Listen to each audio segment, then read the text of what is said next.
Well, welcome one and all down to Frank Drago Reserve. It is round 3 of the night series. We are here to broadcast to you Fremantle City taking on the Perth Glory. I'm Sean Fry from the Perth Football Podcast, joined by the greatest man, Josh Chiat, alongside me. Josh, how are you, mate? What a joy it is to be here, Sean Fry. It's great to be Wonderful to have you back calling West Australian football. Feels like silkiest voice. Feels like it's been a lifetime, but it's a pleasure to be back. We hope wherever you are going to enjoy this one. In terms of the type of football these two sides play, I'm sure it's going to be very entertaining. Hopefully we can add to that entertainment in our own little way. But, just want to wish you a very good evening wherever you're watching, or if you're abroad somewhere, maybe a good morning, a good afternoon, a good night. But whoever you are, wherever you are, thank you for joining us. It's a pleasure to have you tuning into the broadcast. And what are we expecting to see from this one, Josh? Obviously, the night series is always a bit of a precursor to the regular season. You get a few glimpses of what to expect, but it's never the be-all and end-all, is it? What do you want to see tonight from these two sides? Well, it's not the be-all and end-all, but it is a pivotal game for Fremantle City, bottom of the group in the night series. 2 losses to start off the campaign, but a really good opportunity today to get a win back on the ledger, to get one over the Perth Glory. For Perth Glory, they've had a win and a loss, and they're still right in the thick of things, given that Armidale and Kingsway, who are both unbeaten on 6 points, they play tomorrow in one of the other games in this round. Well, as Kalichi said, it's one of those competitions where if you win it, you can say you won the night series, and if you lose it, you say it's just the night series. So it always adds a little bit of extra spice, given that there is a trophy to be won at the end of it. But for tonight, if Fremantle do not win, it will be the end for them, I believe. So do or die for them tonight in terms of this pre-season competition. But a lot of football still to be played this year, and we'll see how we go as we get a bit of fancy footwork early on there. And the one thing you can say for Fremantle City, the 2 new coaches in the dugout in Scott Miller and Dale Wengell. So for them, coming off the success of last season under the departed coach Matty Sparrow, for them the night series is really about getting out and seeing what their team can do, who their starting lineup might be as the season shapes up. Absolutely. Is it the Glory making the early running in terms of possession, and still with the ball now after that one given away, but now a chance for Fremantle to make their first attack forward. The ball forward from Chalmers was a little bit loose, and Glory will settle again. Now these young Glory sides have always been about possession, about trying to control the game and trying to play the football their way, regardless of opposition and regardless of the scoreline. So expect to see them trying to keep the ball down, trying to move the ball about. Huge potential for some of these players, obviously. Kawango has been playing first team for the Glory. It's been great to see him progressing. And our notes here wanted to make a note of him making Tuffy look silly at the end of the playoffs last season in the night series. I'm not sure what that's about, Josh, but I'll let the listeners fill in the blanks if they do know. But a lot of talent in these Glory sides every year. We've seen a few go abroad, actually, haven't we, with the likes of Pearman to QPR and Daniel those Benny sort of made things. The same move as well. Yeah, absolutely. So it's a fertile hunting ground for good footballers, and really the struggle for the Glory is trying to keep them in Perth, in WA, and maybe keep them for an extra couple of years before they head abroad to these big opportunities. But whenever one steps out, there's always a few to step in and take their place. So we'll be hoping to see a few new lights shining tonight. A tangle of legs there, and the referees, I think, flipped a coin and chosen which way that free kick goes. Josh, I don't know how you picked that one. I think the struggle for, just going back to your point about the Glory, I think the struggle for this Glory team the last couple of seasons has been that they have had to progress players up to the first team. It's been a period of extraordinary turmoil in the history of that football club, and they just survived last season. They got through in the playoff against Dianella, a very comfortable win in the end, that one, I think it was 11-0 when the shouting was That's about as comfortable as it all gets. over. But they'll be hoping that they can blood a few players who are going to be ready for first-team football, but make sure they're probably a little bit safer this season in terms of their status as the final rounds wind up. Oh, a bit of a hash of a clearance from that set piece from the Glory, but all's well that ends well as the ball ricocheted out for a goal kick, but they've turned it over immediately again. So Fremantle just starting to flex a bit of muscle here as Tapini squares and they look to rumble forward through Festa. Obviously the ex-Floriat man. And here's the Glory looking to go forward again. A chance. Not taken. A goalkeeper with a big shout. Not happy with his defenders there. Apologies if we're not getting all of the names for the Glory players. We were given a team sheet, but a lot of the numbers are a bit wrong. We're just waiting on a team sheet through for them. But we'll get that when we can. That's the first corner of the match for Fremantle to deal with. Lofted to the back stick, arriving there. Kazumba took it on the chest and trickled over the goal line. One from the training pitch there, Josh. Had a lot of space. It did have a lot of space. You've seen those sorts of set pieces with Arsenal. All the players crowd around the goalkeeper. They create little pockets elsewhere. It's one of the big themes in football at the moment. Just turning to the Fremantle side, and a notable change that we've seen from last week. In the second half, they were really good after conceding 3 goals in the first half against Armidale. They squared it up in the second half, and they had plenty of chances to make it a bit more of a game. At half-time, they brought on Nick Santalucia and Charlie Betts on the right-hand side, and we're seeing them starting today as just rewards for very impressive performances last week. A lovely little touch around the corner there from Hekwach in the centre of midfield, showing his class early. And speaking of class, how was that little pirouette in midfield? Long ball forward. Dealt with initially. And fizzed in defeat there. Nice pass, but really well defended there by the big man, George. Festa starting well. Fremantle looking to turn in off the left wing. A little tug of the shirt, and I think the apology from Kazumba might just be one of those where you say, please don't give me a yellow this early, ref. It's only the night series. This early in the game and this early in the season. We did see a very early yellow last week for Callum Dobbs from Armidale in the game against Fremantle. We took down Shav McCullough on the edge of the box. Taj Bingler switched over from the right wing over to the left wing to start this game, and he's looked lively. A couple of really good touches got him behind early. We'll see if he has a bit more of an impact on the game this week than he did starting last week. Another set piece for Fremantle for the Glory to deal with. Kazumba again, he's been busy early on, gets a header away. A long diagonal is a little astray, and the Fremantle skipper nicely back to his goalkeeper under a little bit of pressure, but you're okay to put goalkeepers under pressure these days, Josh. They're all so good with their feet.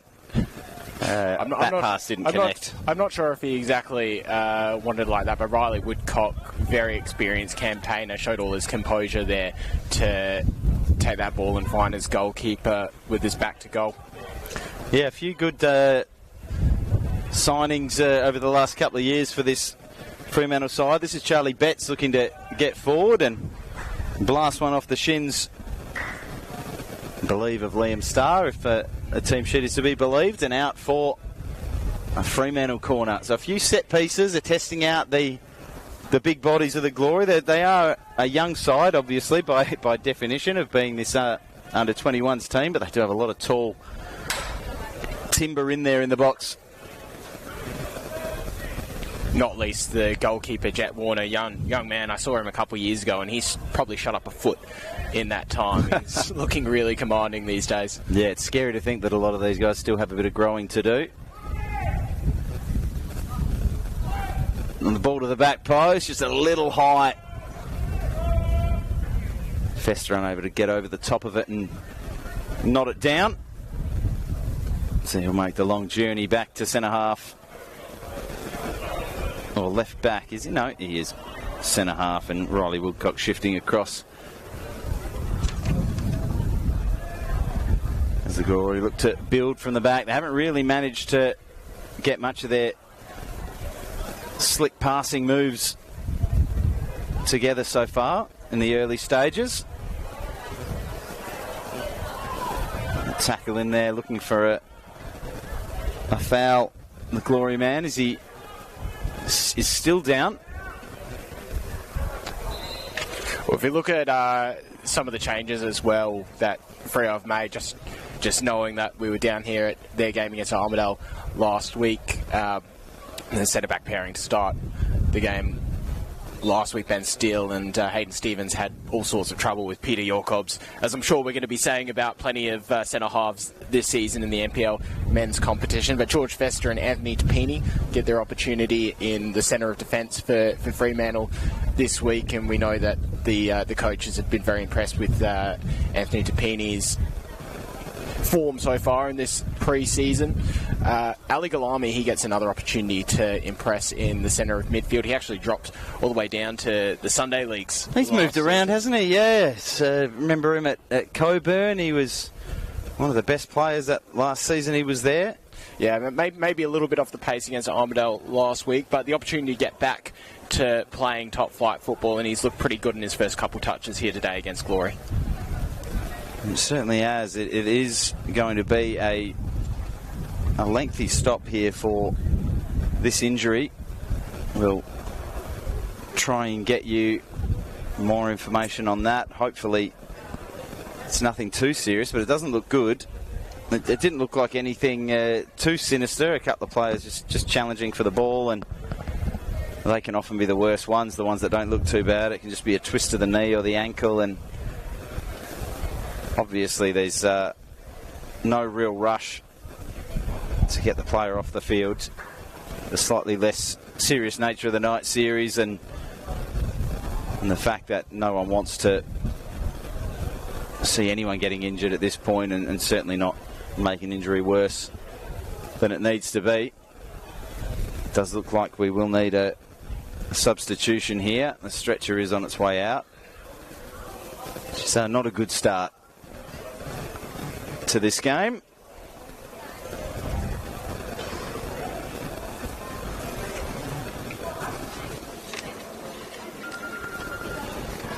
Louis Sollett, I'm being told, is the man on the ground. We do have a bit of a team sheet here now for the Glory.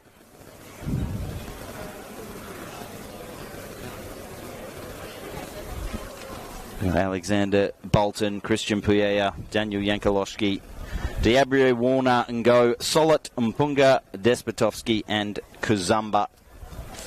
Does look like, I can't quite see his number, but it looks like young Max Naylor might be getting a few instructions. A man who's been around the Australian under-18 setup in the last few months or so.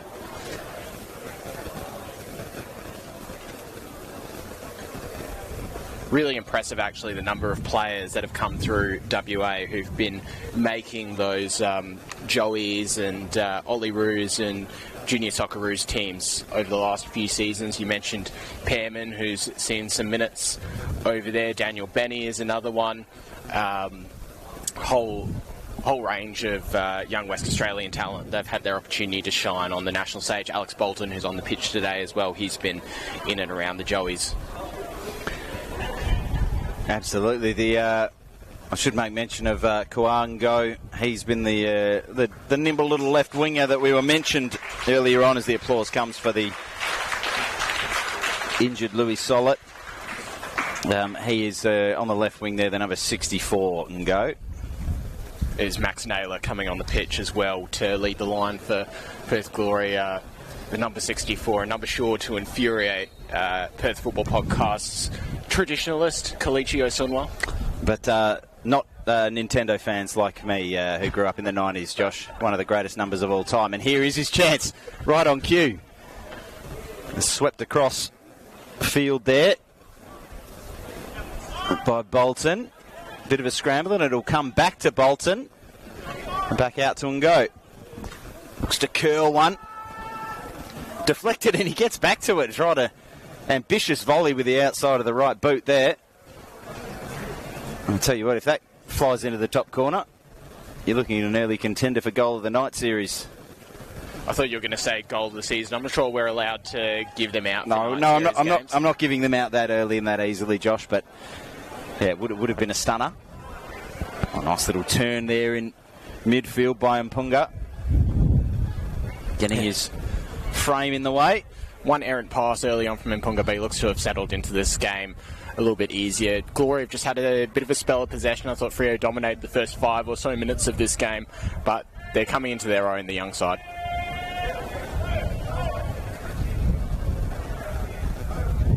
Very nice touch there on the touchline. A little roulette into trouble. Fremantle will pick up the scraps.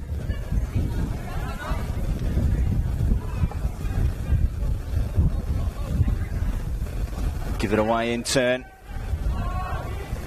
Just a little bit scrappy at the moment. Both sides giving away possession as quickly as they're getting it. And the Glory doing exactly as I said there, just turning it over back to Fremantle up the other end of the pitch, and now they can try and drop into some shape. The very high press early here from the Glory. But as always the way, if you can break through that first line of pressure. Yeah, Sam Cook was on there. He was. I was just going to say that. You can find chances, and the pass was not good enough. Just a little too narrow, that pass from Santalucia. He was looking for that little gap that would open up between the fullback and the centre back that Sam Cook was trying to run into. Sam Cook got on a heap of chances in the game last week. Somehow didn't wind up with a goal. I think he's smashed it against the goalkeeper. He's hit the crossbar. He's rounded the keeper and put it wide, but something that Fremantle City will be really happy about with their new number 9 is that he's getting into those positions, he's making those opportunities, and we've seen him had double-figure seasons previously in the NPL, really coming off the bench. So seeing him get the opportunity to... Oh, lovely diagonal ball there, right to the edge of the box, and goalkeeper gets hands to it, and as always is the way. The goalkeeper will be protected in those situations. The flag was up anyway, so not sure whether or not it would have counted. I think the flag was for offside, but probably would have got a free kick anyway, because that's just what goalkeepers get, isn't it, Josh? It is. All Riley Wilcock just putting the keeper, Ryan Barker, under a little bit of pressure there. It's a very sloppy passing in the opening stanza here, and a bit of a wrestling match there. Going, again, the free kick going the way of Fremantle. Looked a bit 6 of one, half of the dozen of the other to me. But another chance to load one up and launch it into the box if they choose to do so. Johnny Chalmers over it and just chips one down the line. Bingwa can't corral it before it goes over the line. And look at all those purple shirts pressing high and looking to force a turnover as they've done so. Created a chance. Charlie Chechlas on the end of that one with the raking volley. He didn't quite hit it right, but we've seen him score some spectacular goals, not the least the chip over Armidale goalkeeper Sebadicha last week. So we know that he's got it in his locker. He's going to be one of the most dangerous players on the pitch today for Fremantle City. Probably one of the best, if not the top performing box-to-box midfielder in the NPL WA competition last season, Charlie Chechlas. Had an absolutely fantastic season, and Fremantle will be absolutely delighted to having him rolling out for them. Certainly if he performs as well as he did last year. Again, the Glory back three just happy to share it around, wait for the Fremantle press. But Fremantle not looking to push anyone forward, so he spots an option over on the right wing, but Kazumba can't bring it in. There's been a couple of chances for him to make an impact going forward. His just first touch has let him down a couple of times. But a chance now for the Glory. Ball into the box, blocked behind. It will be a corner. We'll see what they come up with here. That last one was the ball over the top to Kazumba, unmarked at the back post that he couldn't rein in. We've seen some pretty good last-ditch defending so far today from George Fester and Anthony Tapini at Fremantle. They're being let down by some of the passes in front of them. They're just giving the ball up too easily in that middle third, and that's where Glory's opportunities have come. It's pre-season, so Josh. Far. It's pre-season. We'll give them a break, but yeah, it's going to have to get better.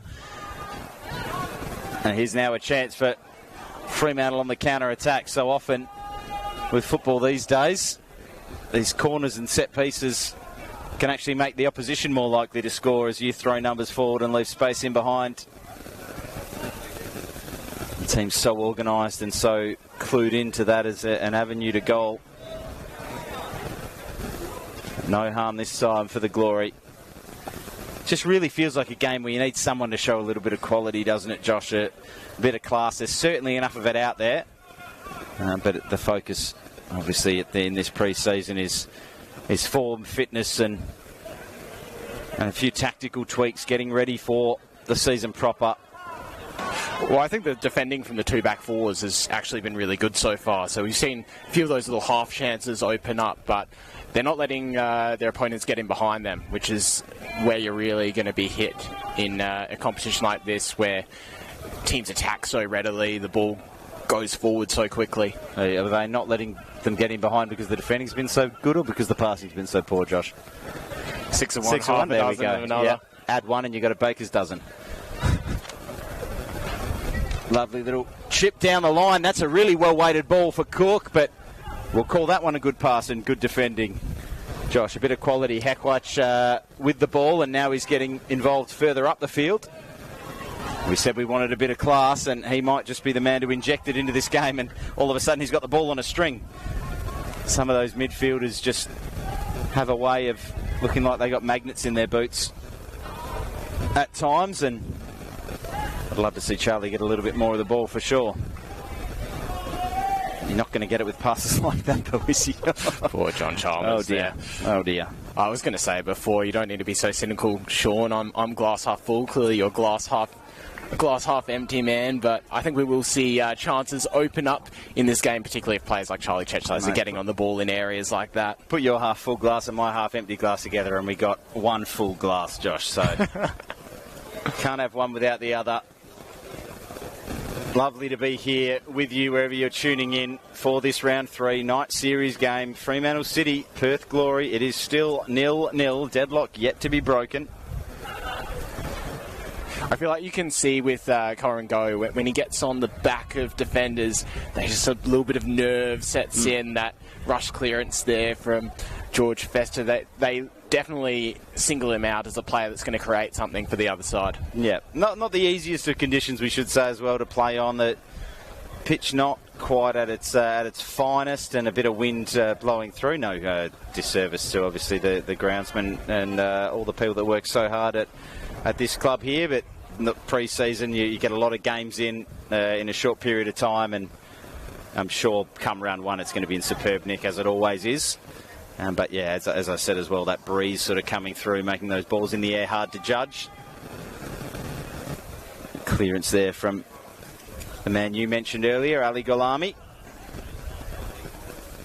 Be very interesting to see what kind of form he gets himself into this year. We know he is a player that can perform at this very top level in WA and several levels below it as well. Here's a ball to the back post and a chance for and go. Not dealt with too convincingly by the Fremantle trio there, but in the end, the man in the blue shirt diving on top of it. I think there's a really important touch in from a man we spoke about earlier, Nick Santalucia. Just took it away from Coengo. He was lining up to smash that volley in at the back post. That little feather touch just took it off its path.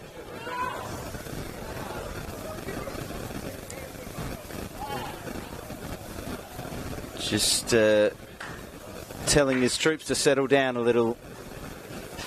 The Glory goalkeeper. Take a bit of time, draw Fremantle on. Looking for that ball over the top down the channel, and here is Ngo. He's going to look to run at Santa Lucia. Outside, then inside. Snaps one on goal. And that effort is blocked. An effort from further out. It's deflected, and it's in. I think that took a nick on the way through, Josh. I don't know if you saw it better than me. It looks like it's just skimmed off the head of George Fester there. You could see it from his reaction. He's really frustrated with himself. Not much he could do about that. Not much Ryan Barker could do about that in the Fremantle goal. Really unfortunate way to concede. They've defended so well so far, but you have just seen a few hints that Glory is starting to take the upper hand in that game. In this game, Corin Go, that half chance just before, just taken off his toes by Nick Santalucia, and now the strike from Diabrio, I think it was. Giovanni Debreu. It's impossible for us to know whether that one was on target or not. But for his sake and for the defender's sake, we'll say it's Diabrio's goal. Well, it looked like it was going straight down the gullet of the goalkeeper, Ryan Barker there, the pelican catching a fish, and unfortunately it's just been diverted by the head of George Fester. Really unlucky one for Fremantle, who have yet to fully land a punch in this game, but have had some moments of quality as well. Yeah, sad tale for all Pelicans out there. Getting your dinner snatched away from you like that. Fremantle look to answer.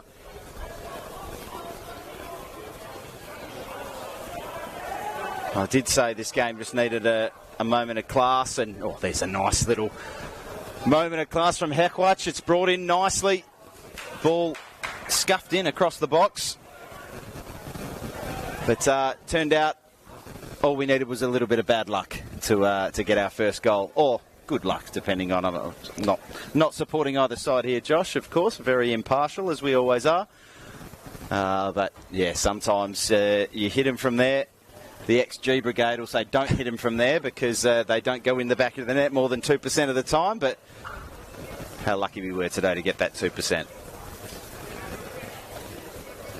Again, the Glory are looking to knock it around the back. Really high press, and it is how the Glory have been able to get in behind them. And I do say that they like to play it out from the back and keep the ball on the deck, but with the maroon shirts pressing so high, they've seen the opportunity on a couple of times to shoot one over the top, and wouldn't say it led to the goal, but led to the move that ended in the goal. Certainly Woodcock toes this one on. There's always a big focus with Perth Glory on the playing style. They do have to replicate the first team in part, which is... well, it's an avenue to that first team, isn't it? It is. So you want to prove you can fit into the system, and we know that they've played a high press, or they've attempted to play a high press under David Strilic in the first team. They like getting the fullbacks forward, and we're seeing a bit of that from Kazamba and from Palela today, as well from the Perth Glory reserves team, I suppose you can call it. The thing is, though, it gets tough when you're playing for points. And they obviously want to keep their status in the NPL competition. They wouldn't like to go down to the State League 1 competition, as they were on a threat of doing last season. So there are times when potentially game situations and game management comes into it alongside that playing style. Oh, we talk about it every year, Josh, don't we? That they sort of have to marry those two kind of disparate goals. And speaking of goals, here's a second of the day. I think it's the substitute. Max Naylor on the left foot from the edge of the 18-yard box. Makes it 2 to the Glory. Fremantle City yet to get on the board. It's starting to look like this one could already be slipping out of the hands of Fremantle. Well, it's another turnover deep in their own half, and it just didn't look like Max Naylor had that much time when it came to him on his left foot, but he took that finish really, really well. Ryan Barker, no chance. He just slid it into the corner of the goal furthest away from us. Really composed finish from the young man, getting closed down by the defender. Not much of a chance for Barker there. What can Fremantle do in response? They have to find a way to get a little bit of control. They really have barely threatened.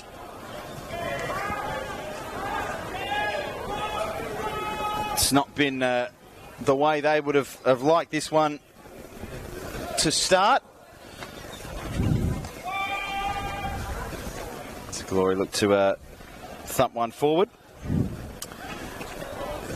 And we do have a special guest here on the broadcast that we're about to introduce. He will tell me if I've completely butchered the pronunciation of his name. But we've got Maurice O'Terry, former club president.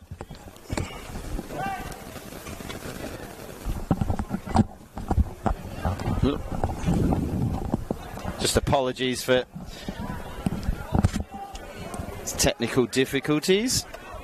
Check. Sorry there, guys. Apologies for the technical difficulties. Maurice, you've just come in and destroyed the whole show, mate. How are you? I'm awesome, but I'll get better. How's the last name there? What's the pronunciation on that? O'Terry. Yeah, so Maurice O'Terry, former club president here at Fremantle. Look, I've just been given a laundry list of things people love about you here at the club and the things that you've done from... being a part of establishing the club, being the inaugural president, to running the line, to being the MC at functions, to all over the show. You obviously love this club. You've been a part of it for a long time. And, yeah, here's your chance to sit and tell everyone listening what is it about this Fremantle that's been such a special club for you? I think first and foremost, I'm able to do all of those things because I fit under the salary cap. Right? So, I've always said from the formation of the club that culture is everything, and if I'm willing to serve at any level, then I'm really proud of the whole current committee and past committees actually doing all the same thing. There's no hierarchy. There's no one that's any better than the next person. We all pitch in and do what we've got to do. A proper community club. Yeah, 100%. We're volunteers with absolutely no expectation in return. I can even look at this current situation and take a positive from it and say, well, if we ever had to rehearse what it's like to be down by a couple of goals, then this is the time. Let's see where the character lies with the team.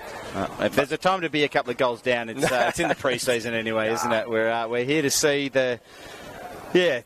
some of the boys, what they can do in a system, and I'm sure there's still a few tweaks that are going to happen as we rumble towards round one. Yes. With that being said, what are the goals for the side this year? We know over the last few years we've seen teams like your Kingsways and Sterlings come up, and obviously yourselves a couple of years ago, and there's a lot of teams down there waiting for their chance to come up and really ruffle some feathers up in the NPL in the top division, aren't there? You're not here to make up the numbers. It's a cliche, but what's the target for this year, if I can ask? When we did the recruiting a couple of years back for the players that are here today, literally 80% of them, that was exactly the pitch. It was like, we're not here to get into the NPL and make up the numbers by any stretch of the imagination. We had the coaches as well. All credit to both Matty Sparrow and Matt Lenzo that were there that brought us into this league to begin with, and all the players pitched in at the same time. But goals-wise, I'm really encouraged by the fact that every single team in this competition can beat each other on any given point of time and any given point of day. So in terms of outcomes or expectations concerned, I'm naturally ambitious. I want to win the league. So nothing wrong with that. Not hiding from the ambition. That's always going to be the case. If it takes a year to get there, 10 years to get there, it was no different to getting Fremantle City in the NPL. We were a state league. Actually, we were a Sunday league side and then a state League 2 side. So it took 10 years to get to the NPL, and so we just have to stay in there and keep trying to improve from one season to the next. Absolutely. Are there any signings or players in particular that you think can take that next step this season? Yeah, absolutely. There's a couple actually on the bench. There's a couple away at the moment as well. It's primarily the strikers that we lost from last season. We've got a couple of young people at the moment. Taj is there at the moment. Ooh, here we go. Ball into the box, towed on towards goal, and it's into the back of the net. Maybe not how you draw it up, but Charlie Betts got on the end of it after the ball popped up and poked it home, and all of a sudden it's 2-1. It hasn't been the most flowing of football so far, but we've got a game on our hands now. I should speak here more often. I think if I stay here for another 5 minutes, the second goal will come as well. You're a lucky charm, mate. Look, tell us about your. I heard you went to Bali with the Masters recently. Any stories you can tell us on the air? PG rated max. Yes, of course. No. Bali was a great trip for the Masters. We were invited there by the Bali Bulldogs, a bunch of expats there that don't have a league in Bali, so they're really reliant on teams that are visiting them from either other countries, other islands, and so we've got something planned for them to come to Fremantle this year in early October, and we'll do it all over again at the end of October as well. But it was a small bunch, only 20 of us. With all the raving reviews that came of it, I'm sure we'll probably double that for next year. But hey, it was a bonding session. We got. I don't remember much football, to be honest with you. So I'm sure. And that's the end of the PG comments. Yeah, okay, no worries. I'll grab a beer with you afterwards. You can tell me some of the real stories. But Morris, thank you so much for joining us here on the broadcast. We'll get Josh back and let you go and enjoy the rest of this one. And hopefully for your sake, we can get Fremantle back into the game. Done. Thanks very much. Thanks so much, mate. Well, Morris O'Terry, one of the founding fathers, shall we say, Josh, of this football club, and the type of person that every club needs. You need those people that are just going to go down there and perform whatever tasks required of them on whatever given day, and also probably just do it for free. He ushered in a goal as well, so impressive performance from the great man. He was on for 5 minutes, and back to 2-1. A little bad news though. Just before this free kick gets taken, we have seen the ambulance pull up for young Lewis. So it looks like he's got his ankle pretty heavily strapped there. So all the best for the young man who's gone off injured early on in this game. No, look, Fremantle whipped this ball into the box, cleared to the edge of the area. I'm a man, as you know, Josh, who likes to try and make a joke out of anything I can, but obviously this situation's nothing to laugh about. Very sad to see talented young footballers seasons ending before they've potentially began, and that, while not quite being a season-ending tackle, was not a great one there from the retreating Santa Lucia on Koa-Ngo. And the youngster, hopefully young and nimble enough to be able to shake that one off, but certainly a well-warranted yellow card. Yeah, not a surprise, seeing a yellow card, even if it is the first half of a pre-season game. That was a pretty cut-and-dry decision for the referee.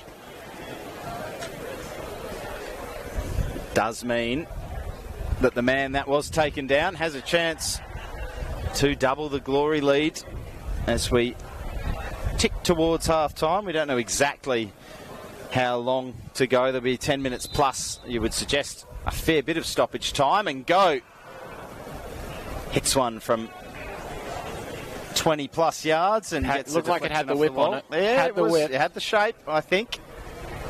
Hard to know where it would have gone if not for the head of the defender, but the wall stood strong. That's what it's there to do.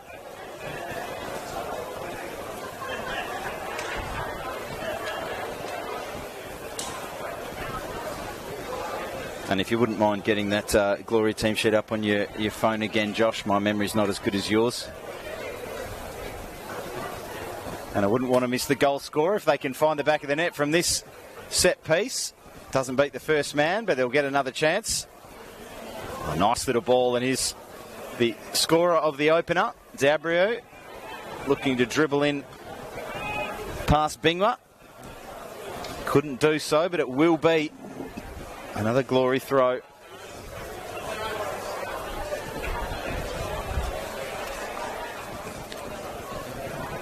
Kazumba rumbles over to take it.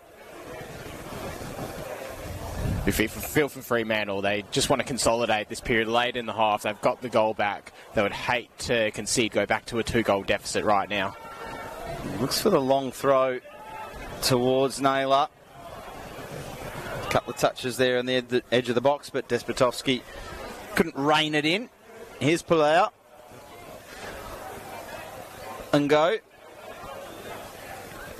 Oh, and off he goes. Look at that. Move. Beats two. Inside, outside, inside. A couple of step overs Certainly looks the liveliest threat on the field at the moment. And the ball's going to come to the back post. It's not going to reach him. He was waiting there and perhaps could have given the big man in front of him a shout. It's Max Naylor heading over, but I think Ngo was in prime position there if he didn't have it snatched off his head. Starting to apply a bit of pressure. Here's Ngo again. Well, that chance before obviously skied that one well over the bar, but that chance before, it came from the creativity of Ngo, the bravery that he had to take on players when he had so much pressure around him. And you feel like we don't produce all of those players in Australia, or we haven't over the last 15, 20 years, but we're just starting to see them emerge now, and it's great having one down in our local competition in Ngo. From my glass half empty perspective, a bit of luck there on the deflection. The ball bobbled out back in front of him off the tackle. Make your own luck, don't you, Josh? Make your own luck when you take players on like that. Oh, lovely ball from Naylor. Weighted superbly. Scrambling out to smother the chance was Barker. Really good positioning from Barker. Very good goal there. Closed the angle down nice and early. Made himself big. Didn't make it easy for the striker to get a toe in.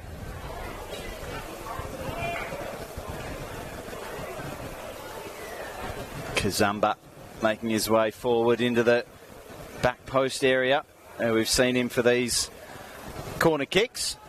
It is in his direction. He gets a head on it. From right on the edge of the 6-yard box, but just sort of skimmed off the forehead. Out for a Fremantle goal kick. It's been a good period of pressure from the Glory, hasn't it? It has. They're starting to knock on the door a little bit. As we were saying, Fremantle before, they really don't want to concede before the half-time break. But Perth Glory, they would love to restore that 2-goal lead. Psychologically, it'll be so important for them going into the second half. Is this another one of those football cliches we're going to have an argument about, Josh? The worst time to concede being just before half-time? Where do you stand on that one? I don't know if it is or it isn't, but you'll say it anyway. Yeah, well, but there is the psychological aspect, right? There is the psychological aspect. You go into the rooms, everything changes. Changes the half-time team talk changes. The half-time team talk. And that is a cliche, but it does happen as well. It does. Certainly, I would say that neither side want to concede before half-time. Potentially, neither side want to concede ever, Sean. I mean, if you get to choose, that'd be fantastic. But it would be great for Fremantle to level things up. And as you say, if it's the Glory that nab a late one, it starts to look very difficult for Fremantle to get back into this one. They did get the goal when we had Morris on the air, but they haven't looked convincing. They haven't put too many good balls into the box or had any real clear-cut chances. And it was a little bit of a fortuitous one, but taken well. But it's all Glory at the moment, starting to pen City back. And they're looking happy to just take a bit of the sting out of the game and let Fremantle come onto them, make Fremantle pull themselves out of shape. Don't rush anything, wait till you've got a good opportunity, and then yet again this ball over the top for Ngo. It's been an outlet all game, but he went a little bit early that time. And the flag on the far side is raised for offside. You almost feel like you don't need to when you've got his pace as well. Yeah. So that's another cliche. You know, you're looking down the line, you shouldn't be offside. Yeah, it is a real skill being able to time those runs. And certainly these young teenagers and 20, 21-year-olds need to learn exactly the time to go and the time to stay. And it's one of those things that the higher you get towards the top level, you really do need to make every inch count. So you try and time those runs perfectly, as Santa Lucia did there on the retreat to clear for another Perth Glory corner. Just wave after wave of pressure at the moment. Yeah, we're not taking stats on it at the moment. We don't have them available to us, but geez, there's been a lot of corners for Perth Glory so far. Surely one of them is going to stick. It certainly has. Once again, the big man Kazumba, he was the target last time. makes his way to the back post. Ball doesn't reach the white shirts. It's coming to a good area, but nobody attacking the Glory. It's all Fremantle sort of middle of the shirts 6-yard box. Chalmers getting the clearance, just smashing the ball in the air. Yeah, it's sort of all hands on deck at the moment, isn't it? That looks like they'd be quite happy to keep this scoreline up to half-time. Yeah, you get the sense of Fremantle are just holding on at the moment. They really want to hear that whistle sometime soon. That's a lovely punched ball from Diabriou. And go.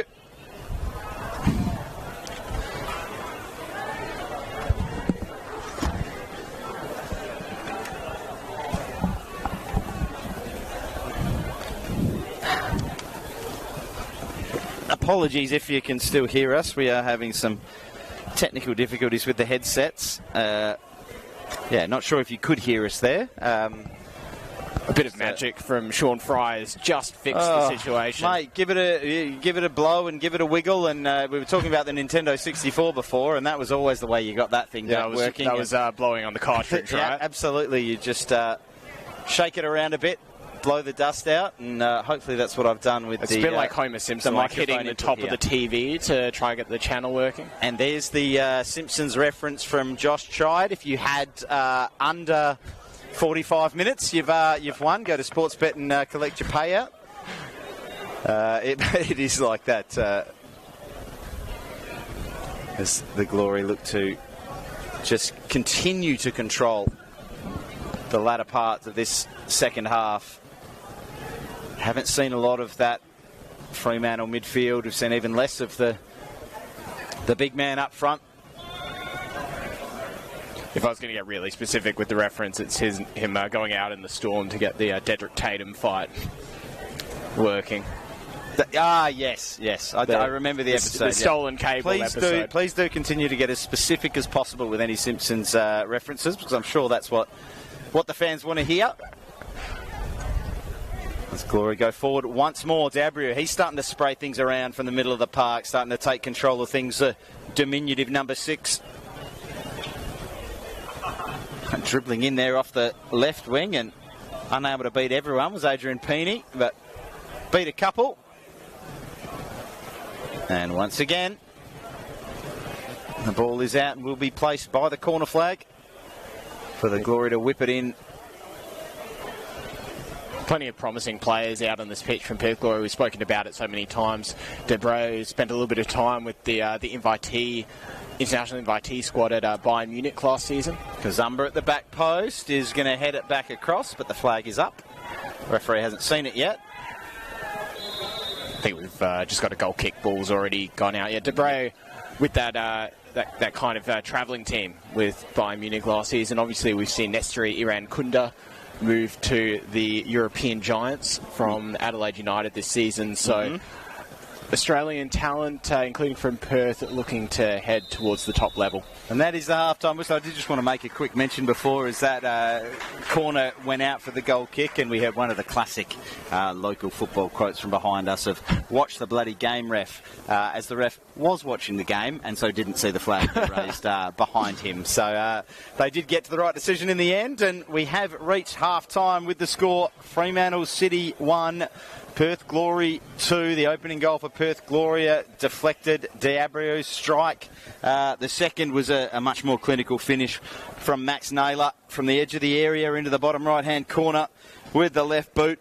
But then we got a goal for Fremantle while we were talking to one of their club legends to make things a little bit interesting. Charlie Betts poking in after a bit of a scramble from a ball in from the left-hand side. We do have a game on our hands here. It is Fremantle City 1, Perth Glory 2 at Frank Drago Reserve. Round 3 of the night series. We'll be back after half-time.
Hi, it's Jack Idell.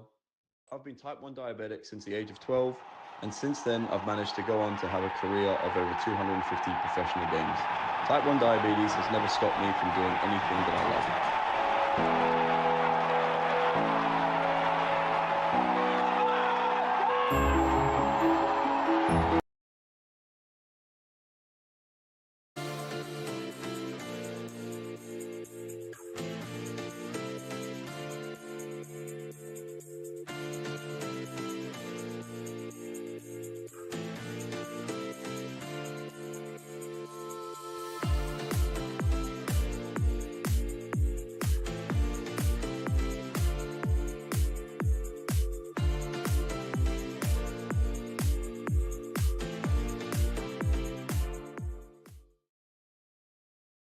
No one was born a hero. It's an everyday journey. There are no shortcuts, no days off, no perfect scenarios. Things won't always go the way you expect. But overcoming challenges is part of the game too. Your time is now. When passion runs through you, become your own hero.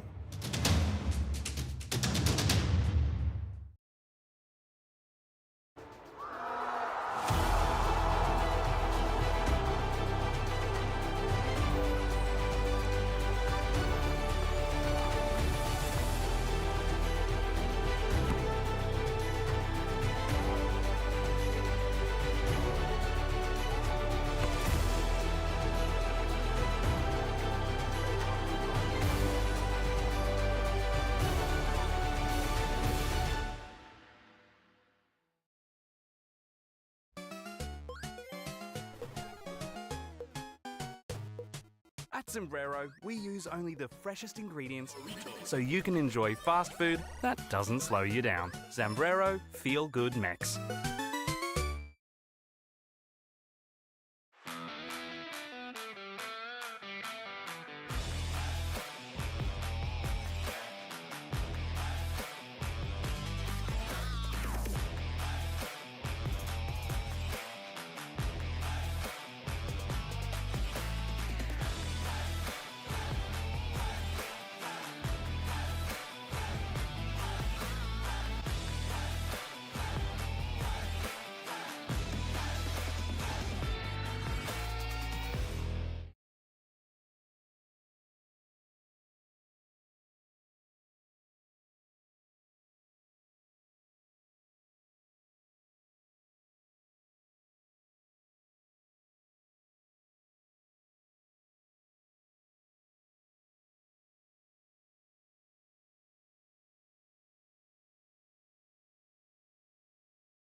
All right, we are back at Frank Drago Reserve. Hope you didn't hear any of our nonsense banter in the last 30 seconds.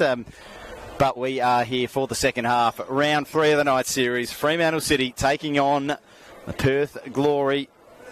The Glory youngsters with a 2-1 lead. And unmistakable luscious locks of Ben Steele making their way out onto the field. Josh, a few substitutes. It looks like a triple change at half-time for Fremantle. Shubba Mokala coming on along with Carl Moody and the aforementioned country boy, man close to my heart, Ben Steele. A few ex-Floriat boys in the wings here. Yeah, import according to our friend Colicchio Sunwa last week. An import? Ben Steele. We're calling him an import, are we? Bunbury, a whole other land. A nation unto itself. Well, good to see him getting some time, and I'm sure he'll be an important player. He's been at the top level for a little while now, and now is really time for him to start to kick on. He's just come on for George Fester. I think the 45 minutes, all that. Well, in fact, George Fester's gone over to the right, so potentially. Get it right, mate. Nick Santalucia is the player that's made way. It's just, as I said, ex-Floriat players coming out of the rafters. We're not going to see Nicholas Ambrosio tonight. Josh, he's not on the team sheet, but he is in the squad. Import, obviously, league winner, stalwart at the Athena. He's going to be such a big introduction to this Fremantle City team, Nicholas Ambrosio. Never a massive goal scorer, but always but a such scorer an of massive goals, scorer would you of massive say? goals and an important link player, I think, in that number 10, often false 9 role when he was playing Florida Athena. He's just been a terrific servant of the game in the 5 years or so that I've been covering football here in WA, and it'll be great to see how he does, along with a lot of old ex-teammates coming over to join the Citizens in their maroon strip. They are attacking to the left of screen in this second half. The Glory in all white attacking to the right. I'm Sean Fry from the Perth Football Podcast, joined by Josh Chiat from the very same place. How are you feeling about this second half, Josh? What did you take out of the first one, and what are your predictions here for the final 45? Well, I think Fremantle obviously getting that goal back to cut the deficit to 2-1 against Perth Glory. They were under the pump towards the end of that half, and they were definitely keen to get into the rooms and regroup. They made 3 changes. Shubba Mokala is a really interesting one to come onto the pitch. Obviously, Charlie Chechlaz is going to stay on the pitch. Here he goes. He is getting involved here. You say Chechlaz, I say Hechwash. Let's call the whole thing off. Ball out to the right wing. Juggled and controlled, but couldn't be controlled because the Glory defender had him in some kind of wrestling move. I don't know whether it was an arm bar or a suplex, but whatever it was, it was a bit like a full Nelson to me. No, Josh. No, Josh. The full Nelson is from behind, as is the half Nelson, and you should know this. Speaking of Nelson, you want to throw in another Simpsons reference, or are you good for now? Fremantle free kick too easy. From the right. Woodcock looked like he may have been thumping one on goal there. The old try and catch the goalkeeper out from a position where you expect the ball to be whipped into the 6-yard box and hit it with some power, but deflected out for a corner, and an early chance for Fremantle to square the ledger, as it were.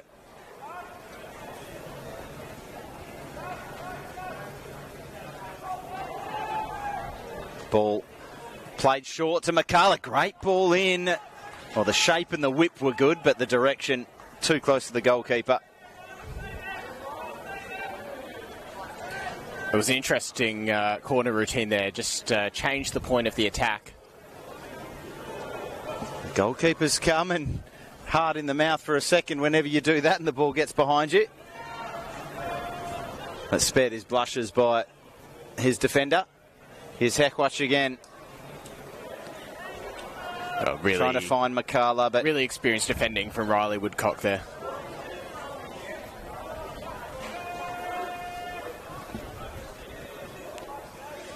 another player who's been around the clubs, was terrific for Red Star, way up north. Now he's head down to the about as far west as you can go. And the shot from Cook trickling harmlessly wide. Hecklers or Checklers, I think it may have been. Charlie Checkers, I've heard him. Well, yeah, they called a do. great They little call it. nickname. Oh, sorry. Yeah, it's the 8, not the 9. I'm an old man now, Josh. I'm almost 40. Just got caught up underneath his feet. I think he really wanted to be able to just take that one a little bit wider onto his right foot. Give it the Heckler hammer. Couldn't quite do so on that only occasion. works with your pronunciation. He just had to try that little dink with the out. He had to try that little dink with the outside of the foot. Just didn't come off, but he's got it in his locker. They need to be wary. He's starting to get a little bit of influence over this game. Yeah, you go off, mate. Here's McCullough. Lovely first touch, a lovely second touch. Chance to turn.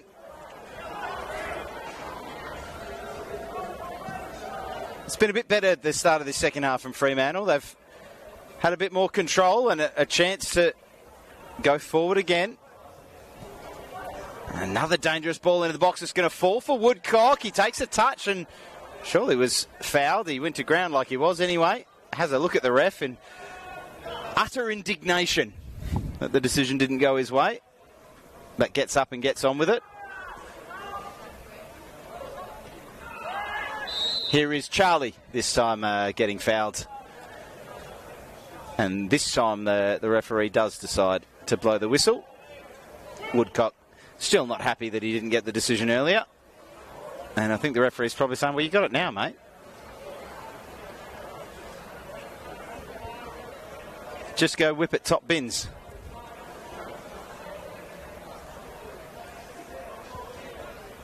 It's an interesting position, this one, because you think it shapes up for Hecklers on the right foot or McCullough. Yeah, Woodcock was not just a shaping spot to, for a left footer, is it? No, Well, unless Woodcock you want was to try just- and whip it low around the wall. Yeah, Woodcock was just shaping to maybe dink it into the back post there for It will be Shubba heads. McCullough, and he tries to catch the keeper out.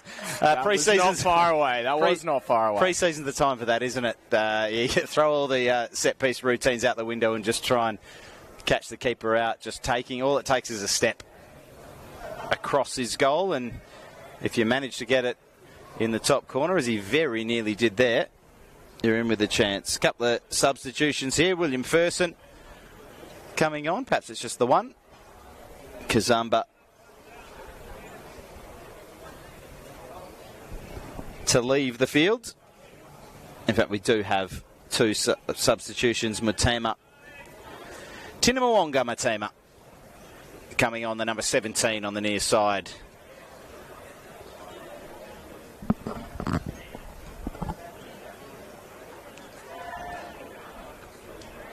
Long ball forward, dealt with by the defence. And again, at the second time of asking, quick throw taken with this multi-ball system in effect. I always wondered about the multi-ball system when they started talking about it in the Premier League. And It sounded so fancy, didn't it? And there was just a ball on a cone. was it not just what we were already doing, but less efficient? No, it was just we just because didn't have we the didn't have cones. ball boys. We didn't have the cones before, so there was nowhere to put the balls. Now they've got them on the cones and they call it a multi-ball system. We're getting rid of the ball boys. Did present Similar thing in the AFL. Actually, they had like just like a bucket behind the goals, and they were talking about it like there's going to be a ball disposal unit that will get play back into as quickly as possible. And yeah, it's great just a inventions in bucket. history: the wheel, And the the lithium-ion battery, And the cone. the bucket. Oh dear, it's pre-season. We can talk about this stuff. Long ball forward for the Glory. Looking to, you would think, almost put this one to bed if they can get a second, or as though Tommy Dolman will tell you the 2-goal lead is the worst in football. Doesn't know much about football. He's a Leeds fan, isn't he? So Fremantle on the hunt for that equaliser. Statistically, you do win something like 90% of the games once you go 2 goals up. You don't have to argue this point with me, Josh. Give me a 2-goal lead any day. It's one better than a 1-goal lead and not quite as good as a 3-goal lead. The 1-goal lead is what the Glory have at the moment. Hekwach flicks on to Makala. Woodcock on the overlap. A substitute does really well there to stay with him and stay inside. The fresh legs doing the job for Matema. And the Glory with a few numbers now to throw forward. Unmarked at the back post. It's not going to get to him, but just ghosting in there. William Ferson, one of the substitutes, who's had his arm in the air for an eternity. Maybe Despotovsky, in fact, the number 10. Classic seeing a Despotovsky in 10 for the Perth Glory. Terrific, isn't it? If you've got... Speaking of which, there it comes to him again. If you've got it on your bingo card that one of us accidentally calls him Bobby at some point, there is a very good chance that will happen. Hasn't yet, but here's Hekwach pressing forward, doing it all on his own, robbing the ball, taking it off, and a lovely touch inside here. And Cook couldn't make the most of that one. And a nice bit of composure there, and a little clash of knees perhaps.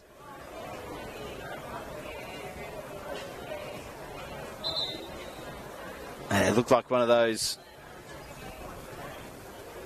again, where not a vicious tackle, but perhaps just an unfortunate knocking of the knees. Looks like the youngster will be okay. As Riley Woodcock goes over and gets a bit of instruction from the touchline. A couple of notable names on the Glory team sheet. We mentioned the son of Bobby 10, Sebastian Despotovsky. There also Alfie Knight on the bench, son of Gavin Knight, a one-time gold medal winner back when he was playing for Sorrento, still playing last year for Morley Windmills in the Sunday Amateur Premier League. He's playing in his 113th season, I believe. He's been around for a long, long time.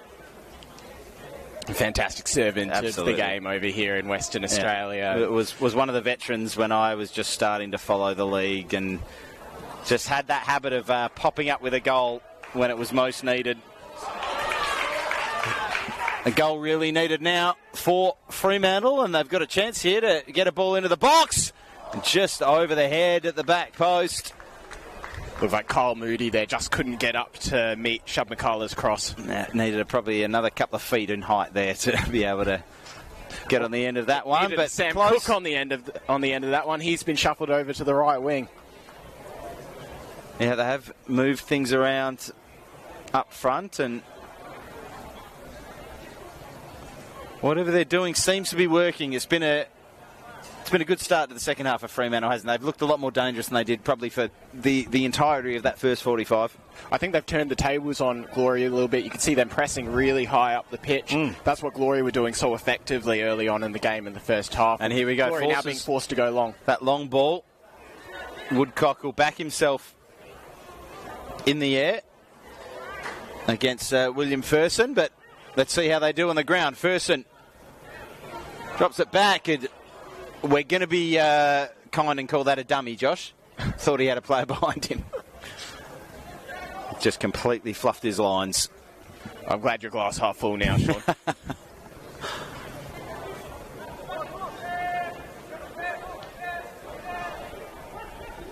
That to the keeper from Jankulowski.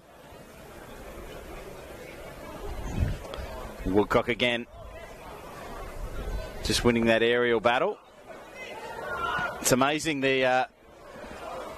what experience does for you in the air, but he's caught out of position here. And the ball a little long for Ngo, still managed to be curtailed. And tracking back and doing a superb job defensively there was Chalmers. And now a chance for Fremantle to go the other way. Makala. We know what he can do. Terrific footballer. Had an injury hit year last year and had a struggling Inglewood side, so it's Good to see him back out there, back on the pitch. He's a fantastic footballer, isn't he? We've seen some terrific highlights from him over the last few years. Woodcock. McCarla couldn't get on the end of it. Defended well by the substitute, Matema. And the move ends with a foul on Dabru.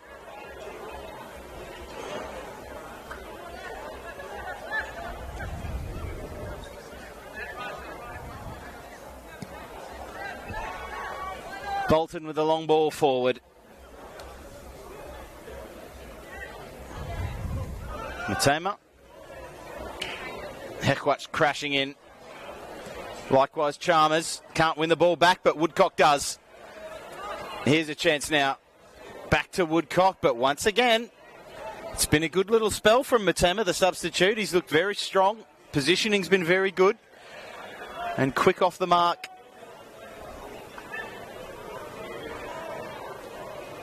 Nice little turn there from another one of the substitutes. Ferson again. Terrible ball into the middle, and it's an outlet pass for Fremantle here, and an awful ball, but mistake from the defender. A couple of dummies, and rolled into the back of the net. We've got an equaliser. Well, a moment that he would rather forget there, Melissa Mpunga. I mean, there's about 4 players there who I think would like to have those last 30 seconds back, but somehow the ball has ended in the back of the net. Not a pretty goal by any means, but Carl Moody was on the end of it. It was, a shocking ball. From the glory, they went front to back and made mistake, and then the ball ended up almost rolling straight through the keeper into the back of the net. Not one they'd want to see back. I'm sure that's how Ali Galami hoped that ball would end up. He winds up with an assist. I'm not sure he imagined that was quite how it would come about. Kyle Moody, though, once he did get the other side of Mpunga, really great composure from the Irish import to finish that one underneath the body of the goalkeeper. It's one of those, you have a lot of time to think about how you're going to place the finish, and he looked cool as a cucumber. We talk about expected goals a lot. There's also the ultra nerds amongst us look at all these different stats, and there's one called expected assists, where they measure by the positioning of all the players and the time that you play the pass and the exact pass and the weight and speed and curve and height that you play it at. What is the expected assist value? I'd say it was very low for Galami on that occasion, as the Glory looked to immediately try to retake the lead. It was not a good pass, was it? But it worked! And that one not quite working Eventually for Sebastian Despotovsky. Yeah, you just have to make sure that you get that first name 100% correct. Eventually, it was a good chance that opened up for Despotovsky. I thought Naylor could have taken a shot earlier when he played that ball across the area. He looked like he had a bit more time than he realised. Eventually, it came out to the Perth Glory striker. He did score a goal last week against Balcatta, so he's looking to continue the good form he's shown in the night series so far. Well, you know me, Josh. I'm not here to stroke any egos. We mentioned the bit of a lack of quality so far in the first half of this game, and at patches in this second half. no more so than leading to that second goal. But I tell you what, we got a bit of a slobber knocker here. It's 2-2. Coming into the dying stages, and this is what football can do for you, can't it? It doesn't matter what the quality's like. You can still find joy and have an exciting finish, and hopefully that's what we've got in store for you. Thank you so much for joining us wherever you are watching. What we are seeing, I think, is some of the levers that Scott Miller and Wingell are able to pull for Fremantle City. Kyle Moody coming off the bench, he's made an impact running through the middle. Pulling the levers. Oh, that's a phrase I've only really heard in the context of like Barcelona and their financial difficulties lately. But sure, we'll go with it. Pull some more levers, Dale. It certainly has made this a much more open and entertaining game, and certainly one where Freo have had a lot more impetus going forward, hasn't it?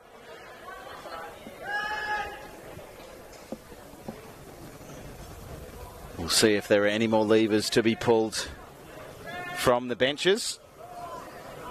I don't think we've used all of our allotted subs yet, have we?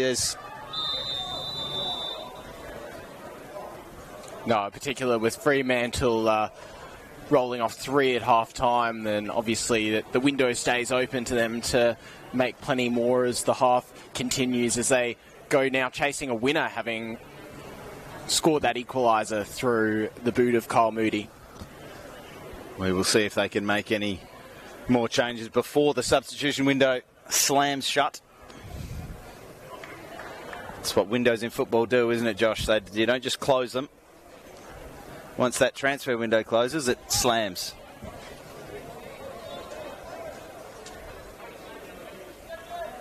West Ham signed anyone? I ask seriously, I don't know. Evan Ferguson on loan. Okay. And Ward Prowse came back from Southampton. Ah, that's right, yeah. I saw that one.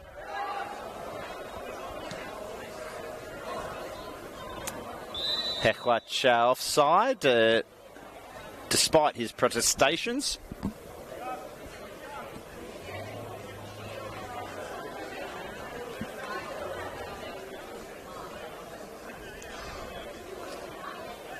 So we tick towards the mid part of this second half. Fremantle have got the goal to get them back level after a couple of horrid mistakes at different ends of the pitch from the Glory.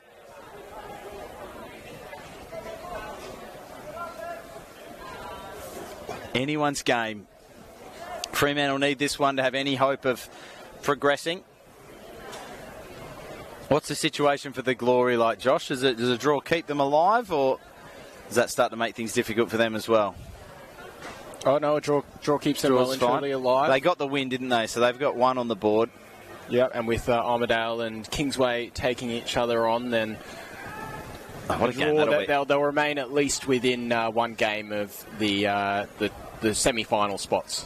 Balcatta Bayswater to play after this. Lovely ball forward for McCullough, but once again, really impressed so far by Tinamoonga Mutema. He has come on and closed down every chance, every avenue forward down that left-hand side for Freo. He's got pace on him, It's been good, hasn't he? Yeah. Hasn't been easy to pass. A very good block off of Riley Woodcock, notably. Yeah, and been using his body well. Gets in position. You can see him doing a bit of shouting and telling players when they're not in position too. So, yeah, but like the cut of his jib. He's going to have a chance here again against McCullough, but the pass was astray, and Shubham's just saying, what was that? Don't think he did it on purpose, but Dale Wingell over on the Fremantle bench, the assistant coach there, saying something similar.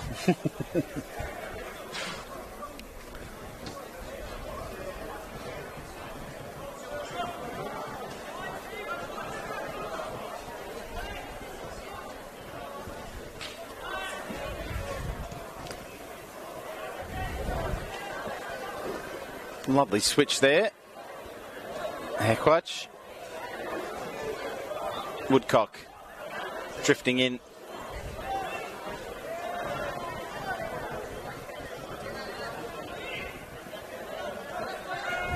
Mutema.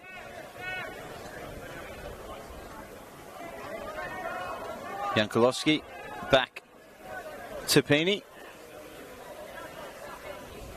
And out the other side they go.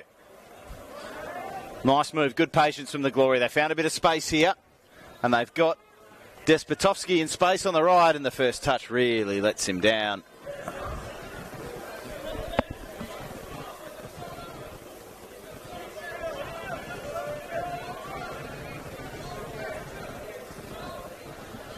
So perhaps one now where the Glory, as you get closer and closer to full time, can start to think a draw's not the worst result for us. Fremantle are going to have to throw a bit of caution to the wind if the scoreline stays the same. I'm not sure that's going to be the attitude from Glory. I don't think it will be either, Josh. No, but I'm just a professional that looks at numbers and tells a story. Oh, they've always been great entertainers in this competition. Yeah. Perth Glory, in a game with 5 or more goals would be fairly commonplace, I would say, for a Perth Glory. They are the team that lets me use my favourite phrase in football, which is saying that a team has won by the odd goal in 7. No team pulls that off more than the Glory over the last half a decade or so. I think there'll be frustration as well, having been so dominant in the first half, to be locked at 2-2 now. They'll really feel that they need that winner to I guess, justify the performance after the first half dominance that they had. No, they've certainly fallen off a little, whether it's changes. And what do you think in terms of changes? You mentioned changes to the front three. Here's Heckwatch getting more involved in midfield again. Nice touch there from Makala. It's one of those things, isn't it, where confidence starts going and all of a sudden they look like a real football team. And here is a chance, flashed across the box. Still not cleared and eventually cleared, but they look like a completely different team in the second half. Is there anything else you can see tactically that's changed? I think they've been more aggressive. They pressed higher up the pitch. Yep. They've been able to do to Perth Glory what Glory did to them early on in the first half, which was put a lot of pressure on, win the ball high up the pitch. They forced mistakes out of Perth Glory. They've worked really hard defensively as well to make sure they get numbers behind the ball when they do. A lot of this crisp one-touch passing. Woodcock to Heckwatch to Makala. He's starting to link up with a few moves down the left-hand side, Shubham Makala, so he's made a difference. Yeah, and I think you've seen a bit of class as well. Speaking of class, Bunbury boy Ben Steele with the ball down the right wing. Cross into the box, wasn't quite up to the same standard, and once again in the right spot, Matema. Cutting it out, thundering into the back of his opponent there, Yankolowski, and he's just saying, well, I'm just bigger and stronger than him. You can't punish me for that, but unfortunately, Daniel, you can. If you overexert that strength. Josh, you'd know a thing or two about that. I am a very strong man indeed. Not a surprise seeing a robust challenge from a Yankolowski. You have the face of a strong man, I'll tell you that. If you put your face on a big bodybuilder, I would say it matches. Like an old-timey bodybuilder exactly. with the moustache. Correct, yeah. Or the showman types. Yep. Not surprising, a robust challenge from a Yankolowski in this competition, if you remember his older brother, Christian. I do, yeah. Not afraid of throwing one in, was he? No, part of one of the scariest back three combos with James Bosdet and Luke Palmatier at Stirling. I don't know if Bosdet was as fearsome as much as annoying. But that one whipped over the top. I say that with all love and respect. Well, no respect, of course. He sets out to be that way and loves to ruffle a few feathers. Seen his name knocking around again. You never know whether he's going to be in Perth or whether he's going to be back in the UK. But ever the entertainer. As the Glory have done well to break out of that high press. Very nicely done down the left.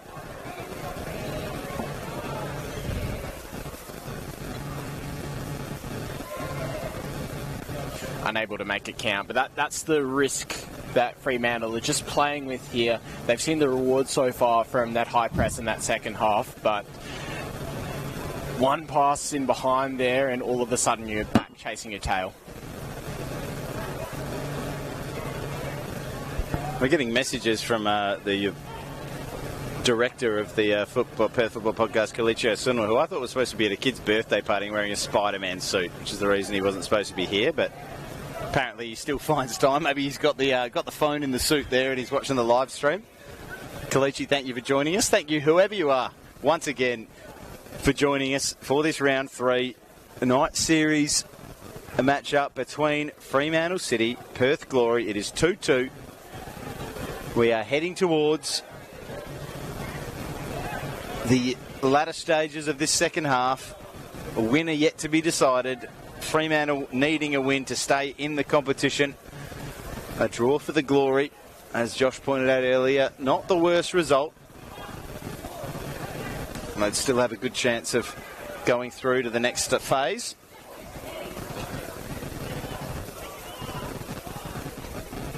Chance once again for the substitute. He's had limited involvement with the amount of pressure Fremantle have been able to put on, but any time he's had, he's battled well with Riley Woodcock. It's William Ferson, of course, that I'm speaking of.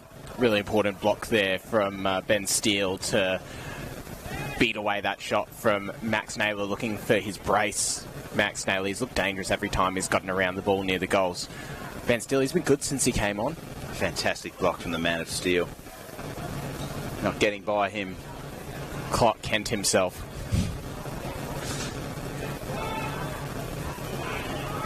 Corner not dealt with initially. Heckwash flicks it around the corner, but Fremantle can't capitalise on the counter.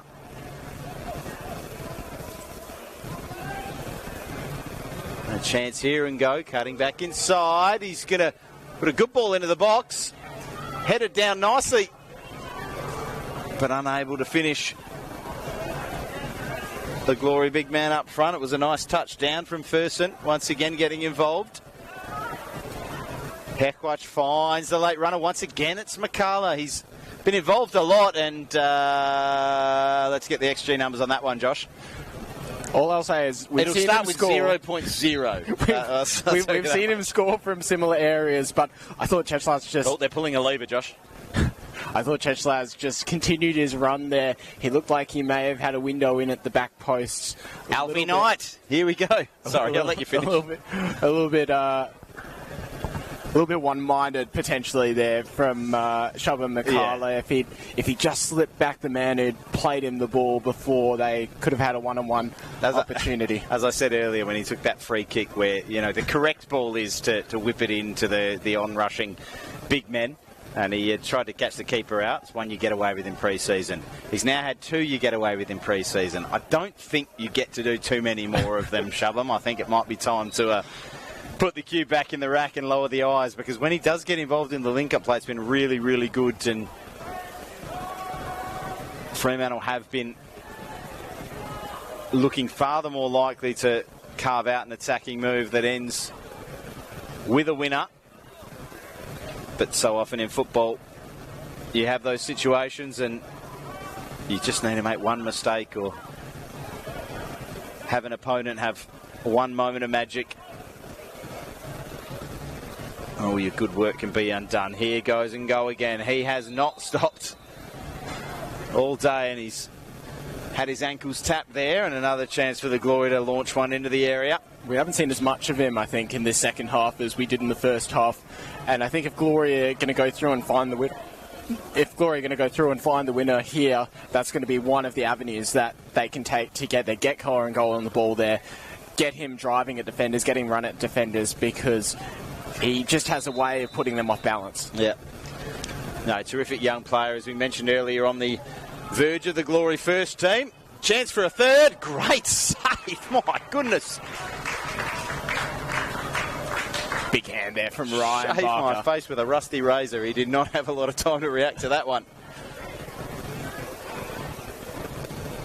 Tremendous stop to keep it knotted at 2, but another corner for the Glory. It's almost like they're listening to us. They're not putting enough pressure on, and they're starting to turn the tide here. And as soon as I give him a bit of credit, he whips in a corner like that. My grandma could do better.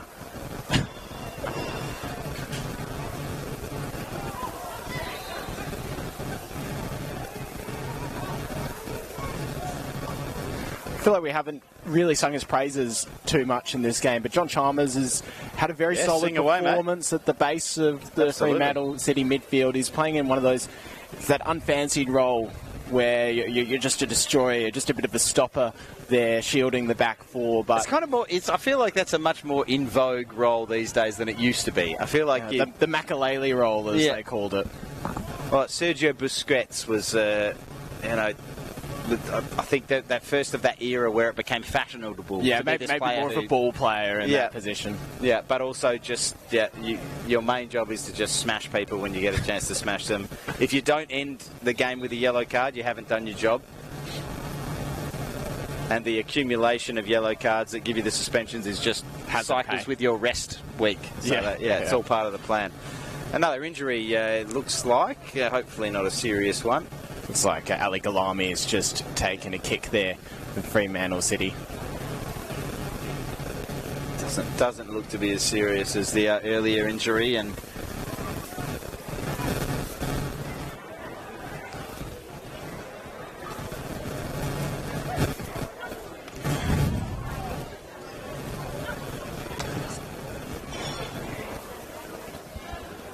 I think once again, hopefully Ali is okay as well, but we do have a substitute warming up in Liam Evans.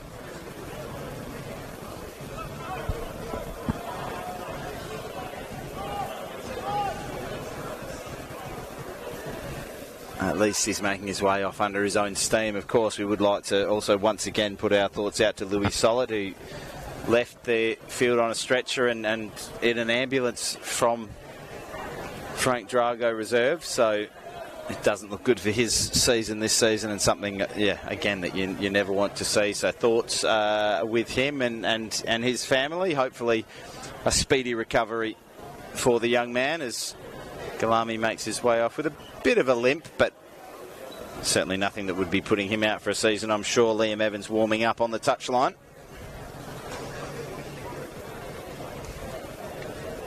A solid run out for Ali Galami. Looks like he's finding his feet again at this level. Obviously, that assist helped with a little bit of fortune as well, but he put in a pretty good display. He was probably one of Freo's better players in that first half when they were really struggling. Yeah, he doesn't deserve an assist. I can't. He did. Give him an assist. He gets an assist. It's football's stop debating facts, Sean. I don't know if the defender got a touch on it. Does that invalidate the assist? No. How much of a touch do they need to get? No, they need to be trying to Does play it need the ball to be deflected in the by direction. how many degrees? They need to be trying to play the ball in the direction that You're making the ball's this going. up. You don't know. Yankulowski. Lovely touch around the corner there. Swivelling and throwing a left foot curler forward was Alfie Knight. Looking to dance through on the left side and unable to. It was a glory man cut out by the Fremantle defence and thumped all the way back down the pitch. Still 2-2. And Go is down. Potentially another injury concern for the Glory.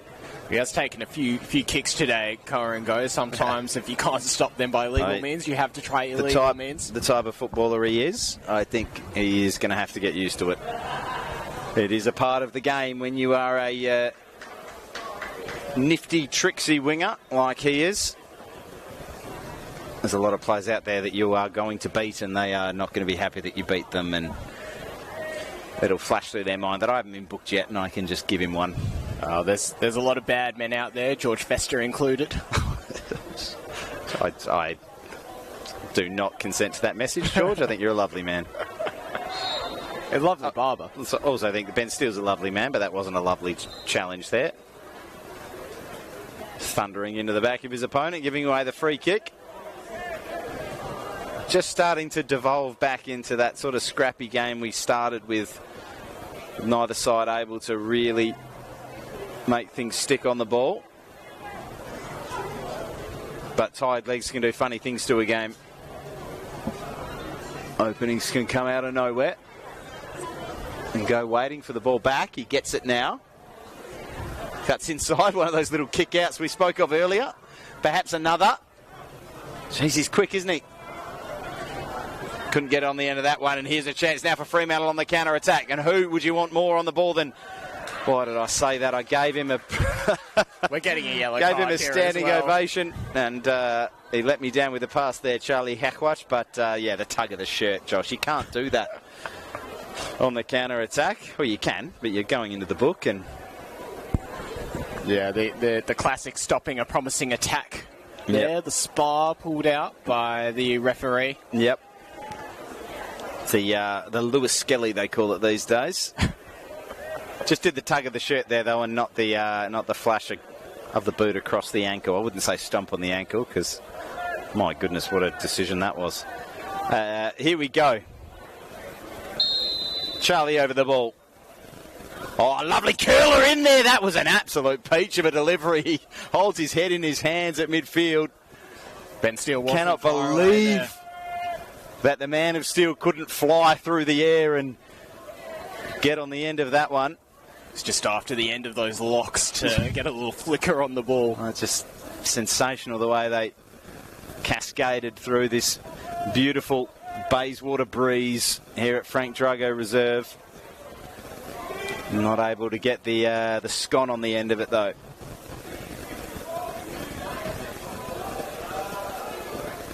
On ball forward, Steele and his keeper exchange a few words and the ball gets thumped out of play. Fremantle City 2, Perth Glory 2.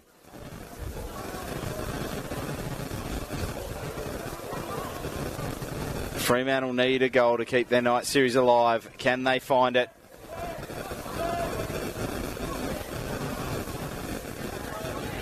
They are on the ball now. Shifting his way and then getting tackled by two players was Tapini, and here comes the young live wire. Corango. Wide to Naylor.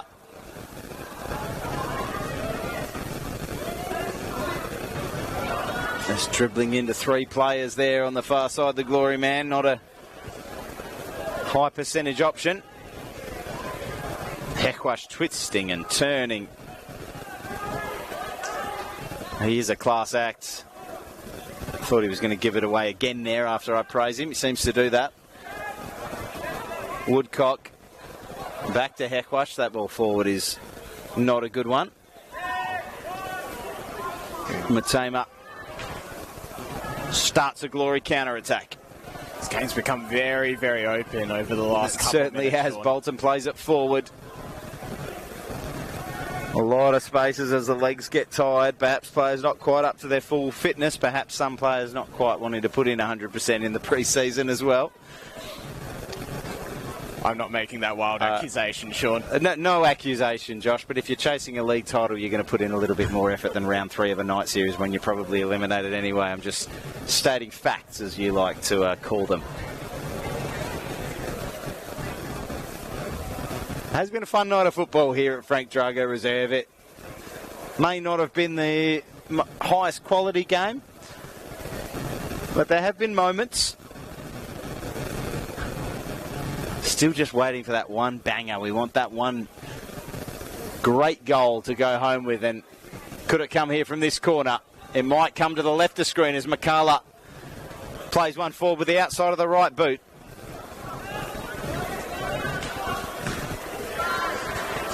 Getting forward there and smothering that attack, Matema. I've been singing his praises this second half, and it was another good piece of anticipation and reading of the play from the young man.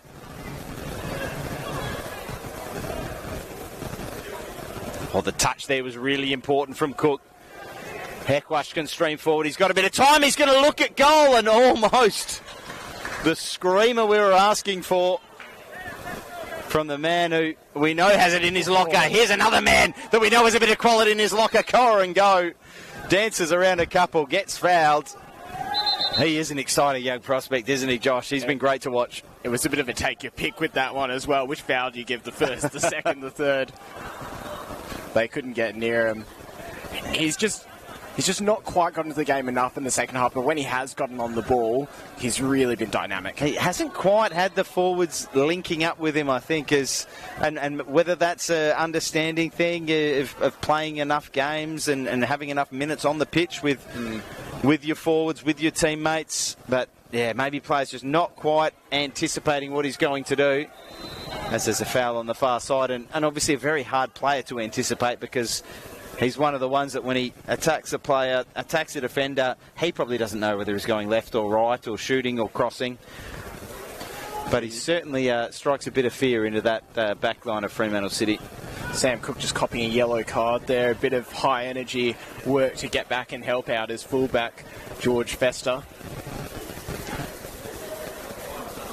Sure, George appreciates it. so he doesn't have to cop the yellow himself. Absolutely. Having copped a yellow, I believe, in the first half as well. No stranger to a yellow card. They just needed to share them around a little bit. Yeah. It was Sam Cook's turn to take the bullet for the team.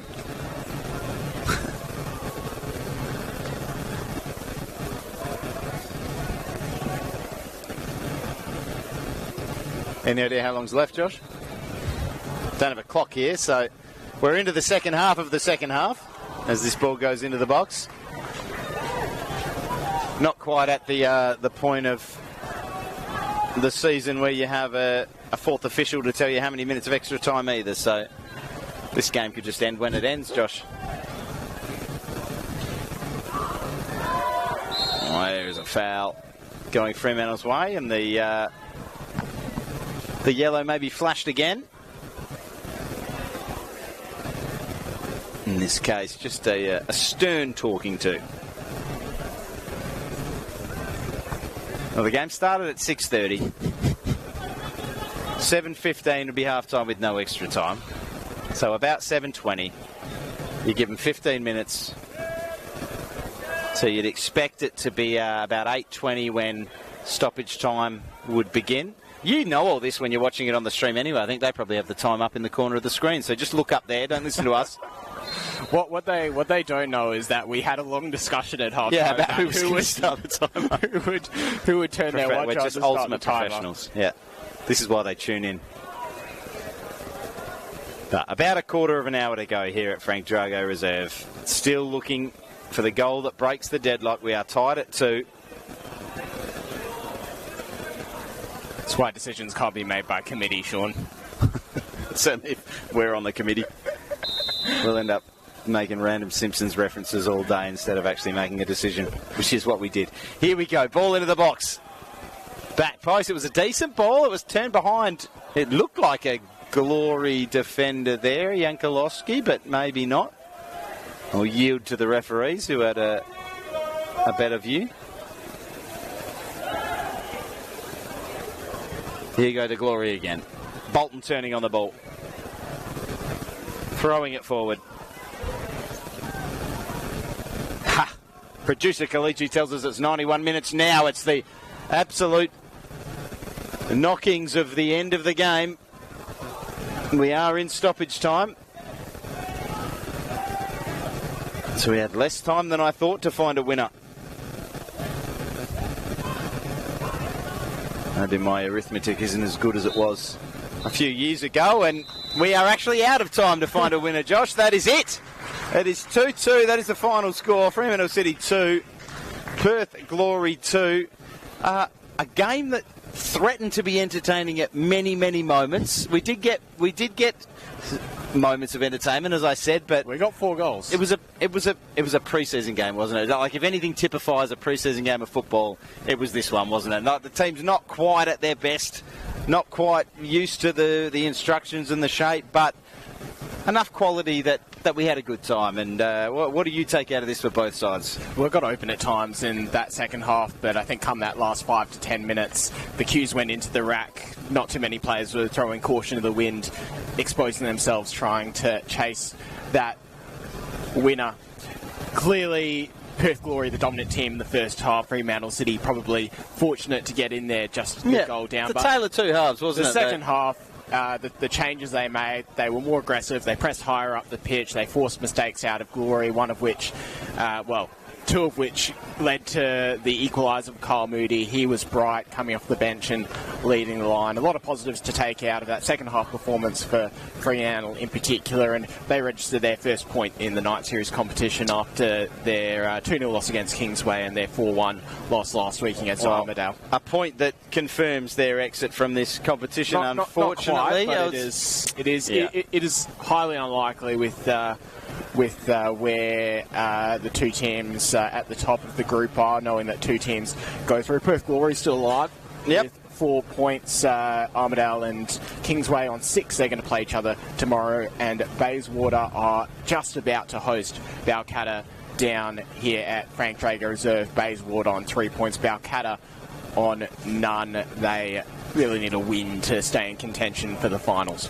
Well, not all all said and done, but it looks like the end of the chances of Fremantle going through to that next round. The Glory still with a chance. The 2-2 draw here at Frank Drago Reserve leaves Fremantle looking forward to the regular season, which we all are, and I'm sure they will be a team to be feared once the whistle blows in round one. As it stands, we will see who goes through. The game after this, we have Balcatta and Bayswater, and the night series is always entertaining when it gets to those final rounds. 2-2 the final score here today. Tonight, I should say, shouldn't I? And thank you for listening. Thank you for tuning in. It's been an absolute pleasure. I'm Sean Fry, joined by Josh Chide. Anything more you want to say, Josh, before we let the listeners get off to their dinner? I want to say a big thank you to the Fremantle City Football Club. Big thank you to the Perth Glory as well. Club for putting us on here. Fantastic. Getting the stream organised for the fans at home. It's been a wonderful initiative, and it sounds like there's a prospect that there might be some women's games covered in the night series in a very similar manner. So hopefully that comes through, and we're going to be excited to... Absolutely. Thank you to Fremantle and the Glory, as Josh just said. Thank you to you. Thank you to Goran on the camera here. We will be back at some point, whether it's a women's game or a men's game. We will be back in your ear holes before you know it. Thank you very much and have a good night.